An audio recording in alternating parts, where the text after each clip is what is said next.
और कांग्रेस अध्यक्ष मल्लिकार्जुन खड़गे ने पीएम मोदी पर एक बार फिर विवादित बयान दिया। उन्होंने कहा कि पीएम मोदी और बीजेपी कभी भी सच नहीं बोलती।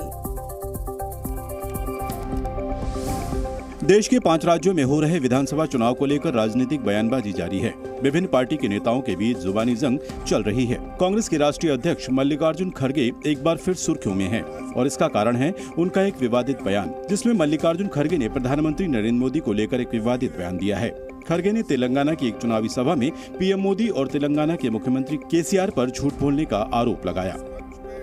मोदी झूठ है, हम बोले तो आप चंद लोग उनके गुस्से में आते हैं, प्राइम मिनिस्टर को ऐसा बोले। अरे प्राइम मिनिस्टर का एक तरफ प्राइम मिनिस्टर का बाप यहाँ बैठा, उन्हें भी झूठ, उन्होंने भी बोला मैं ये करता हूँ वो करता। खड़गे का वीडियो सोशल मीडिया पर वायरल हो रहा है। ये पहला मौका नहीं है जब कांग्रेस अध्यक्ष मल्लिकार्जुन खड़गे ने पीएम मोदी पर विवादित बयान दिया हो। खड़गे इससे पहले भी मोदी को लेकर विवादित टिप्पणियां कर चुके हैं। आजकल हो रहे डीप फेक के दुष्परिणामों से पीएम मोदी ने लोगों को आगाह किया। पीएम ने कहा कि जो डीप फेक समाज है उसमें अशांति फैला सकता है।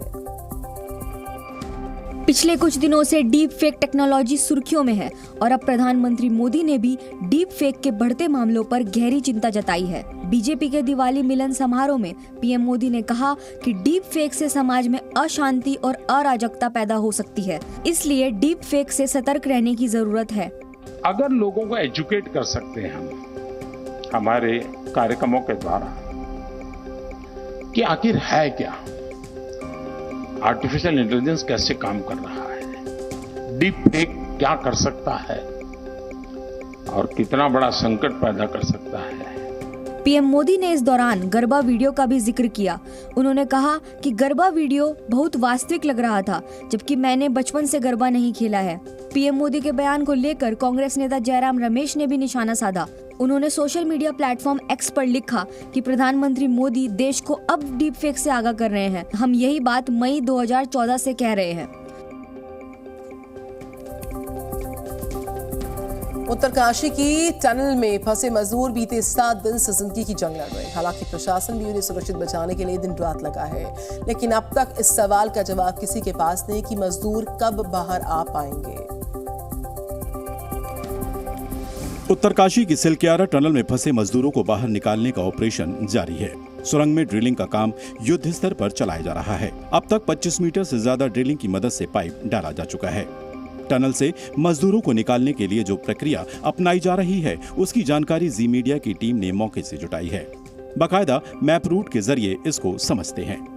ये सिलक्यारा की तरफ की ओपनिंग दिखाता है और ये एग्जिट जो है तकरीबन 4,500 मीटर लंबी ये टनल है और एग्जिट इसका बारकोड की तरफ होता है। तो मजदूर जो है वो बीच के हिस्से में फंसे हुए, यानी टनल जो है दोनों तरफ से बन चुकी है, बीच का ही कुछ हिस्सा था जिसमें अभी काम होना बाकी था। तो इन तमाम चीज़ों को ध्यान में रखते हुए और मजदूरों को अभी जो एस्केप प्लान बना है वो इस सिलक्यारा वाले हिस्से से ही बाहर निकाला जाएगा। यहीं से ड्रिलिंग की जा रही है। सुरंग में जारी रेस्क्यू ऑपरेशन पर उत्तराखंड के सीएम पुष्कर धामी भी लगातार नजर बनाए हुए हैं।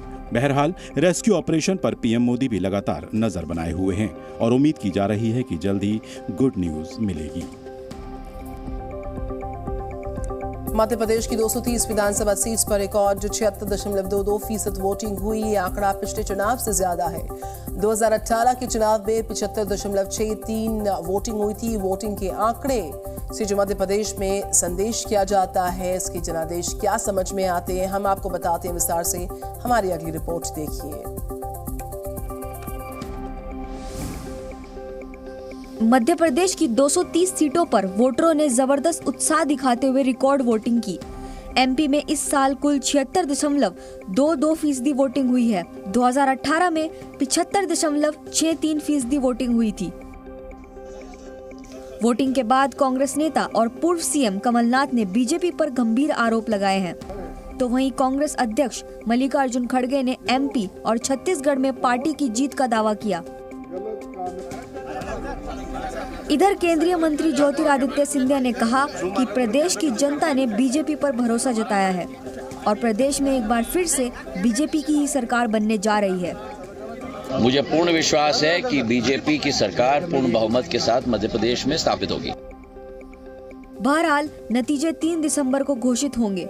इससे पहले सभी पार्टियों ने अपनी अपनी जीत के दावे भी शुरू कर दिए हैं। छत्तीसगढ़ में दूसरे चरण के लिए 70 सीट पर वोटिंग हुई। मतदान का आखिरी चरण नक्सली हिंसा की खबरों के बीच पूरा हुआ। तो वहीं सीएम पद के लिए कांग्रेस में एक बार फिर से घमासान शुरू हुआ है। छत्तीसगढ़ में भी दूसरे और आखिरी दौर में 70 सीटों पर वोटिंग हुई। छत्तीसगढ़ में कौन बनेगा सीएम, किसे मिलेगी सत्ता की चाबी और किसके सिर सजेगा ताज, इन तमाम सवालों का जवाब भले ही 3 दिसंबर को मिलेगा। लेकिन कांग्रेस में सीएम पद की रेस फिर से शुरू हो चुकी है। हाईकमांड के ऊपर है और उनकी मंशा जितनी तीव्र, उनकी मंशा अनुरूप दैविक शक्तियां हमारे हाईकमांड जैसी सुनवाई करें वैसा फैसला दें। एक तरफ मौजूदा सीएम भूपेश बघेल हैं, तो दूसरी तरफ टीएस सिंहदेव ने सीएम पद की दावेदारी ठोक दी है। हालांकि सीएम बघेल ने साफ किया है कि छत्तीसगढ़ में कांग्रेस 75 से ज्यादा सीट जीत रही है। आपने जो आंकड़ा दिया था आज भी आप उस पे कायम हैं? बिल्कुल 75 पार। इधर छत्तीसगढ़ के गरियाबंद इलाके में नक्सलियों ने आईईडी ब्लास्ट किया। नक्सलियों के निशाने पर पोलिंग पार्टी थी, जिसमें आईटीबीपी का एक जवान शहीद हो गया। और राजस्थान में गृह मंत्री अमित शाह ने कई जनसभाएं की, जहां पर उन्होंने कांग्रेस पर खूब सियासी वार किए। अमित शाह ने कहा कि गहलोत सरकार ने तुष्टीकरण की सारी सीमाओं को लांघ दिया है। राजस्थान में गृह मंत्री अमित शाह ने कई जनसभाएं की और अशोक गहलोत पर जमकर हमला किया। लाल डायरी की याद दिलाते हुए तंज कसते हुए कहा कि कुछ लोग लाल कलर का स्वेटर जर्सी पहनकर सभा में आए हैं, लेकिन गहलोत साहब की सभा में लाल स्वेटर पहनकर मत चले जाना, नहीं तो सांड जैसे लाल रंग को देखकर दौड़ता है वैसे ही गहलोत साहब दौड़ पड़ेंगे।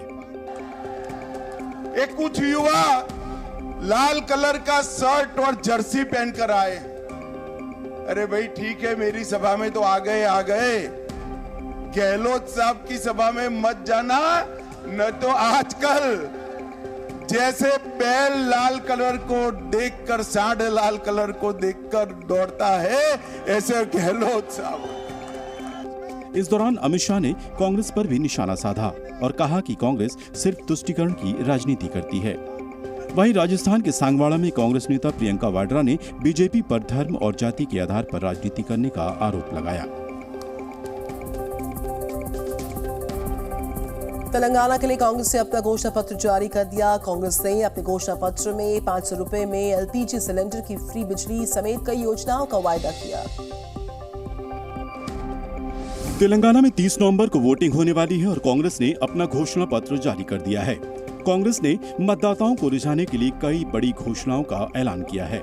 इन घोषणाओं में खास तौर से गैस सिलेंडर 500 रुपए में देने का वादा किया है। वहीं ये भी ऐलान किया है कि अगर कांग्रेस की सरकार आती है तो महिलाओं को बस में फ्री यात्रा की सुविधा दी जाएगी। इसके अलावा कांग्रेस ने तेलंगाना के लोगों से सत्ता में आने पर 200 यूनिट तक बिजली फ्री देने का वादा किया है। इंदिरम्बा उपहार योजना के तहत हिंदुओं को बेटी की शादी के समय 1 लाख रुपए और 10 ग्राम सोना सरकार की तरफ से दिया जाएगा। वहीं अल्पसंख्यकों को उनकी लड़की की शादी के वक्त 1,60,000 रुपए दिए जाएंगे। हायर एजुकेशन के लिए हर लड़की को फ्री स्कूटी देने का वादा भी कांग्रेस ने किया है। इस मौके पर कांग्रेस अध्यक्ष मल्लिकार्जुन खड़गे ने तेलंगाना राज्य के गठन के दौरान सोनिया गांधी की भूमिका का भी जिक्र किया है। वर्ल्ड कप टूर्नामेंट का जो खिताबी मुकाबला है भारत ऑस्ट्रेलिया के बीच अहमदाबाद के नरेंद्र मोदी स्टेडियम में कल खेला जाना है। फाइनल्स के दिन स्टेडियम में ड्रोन शो का आयोजन भी होगा और कई सारी और खास व्यवस्थाएं इस बीच रहने वाली हैं। एक रिपोर्ट देखिए। आखिरकार वो दिन आने ही वाला है जिसका इंतजार पूरे 12 साल से पूरा हिंदुस्तान कर रहा है। 2011 के बाद एक बार फिर टीम इंडिया महाविजय को हासिल करने के लिहाज से मैदान में उतरेगी। इस मुकाबले पर पूरी दुनिया की नजर टिकी हुई है जो कल होगा। टीम इंडिया इस पूरे टूर्नामेंट में अजय रही है। हालांकि ऑस्ट्रेलिया का ट्रैक रिकॉर्ड वर्ल्ड कप के लिहाज से कहीं ज्यादा बेहतर है, क्योंकि ऑस्ट्रेलिया अब तक 5 बार वर्ल्ड कप जीत चुकी है। कल के मैच में अहमदाबाद की पिच बल्लेबाजों के लिए मुफीद साबित होगी या फिर गेंदबाजों के लिए, इन सवालों का जवाब जानने के लिए पिच का मिजाज देखा कप्तान रोहित शर्मा ने। बहुत अहम ये तस्वीरें, क्योंकि फाइनल से ठीक पहले कप्तान और कोच पिच देखने के लिए पहुंचे हैं। किस तरह की पिच है, कितने रन है, कितना टर्न है और तेज गेंदबाजों को कितनी मदद मिलेगी। फाइनल के लिए देश भर में फैंस का जोश हाई है। फैंस का कहना है कि टीम इंडिया ऑस्ट्रेलिया से 2003 के फाइनल में हार का बदला लेगी। ये जो वर्ल्ड कप जो है ये हमारा बदला लेने का वर्ल्ड कप है। अच्छा। हमने न्यूजीलैंड से ले लिया, अभी हमें ऑस्ट्रेलिया से लेना है, 2003 का लेना है।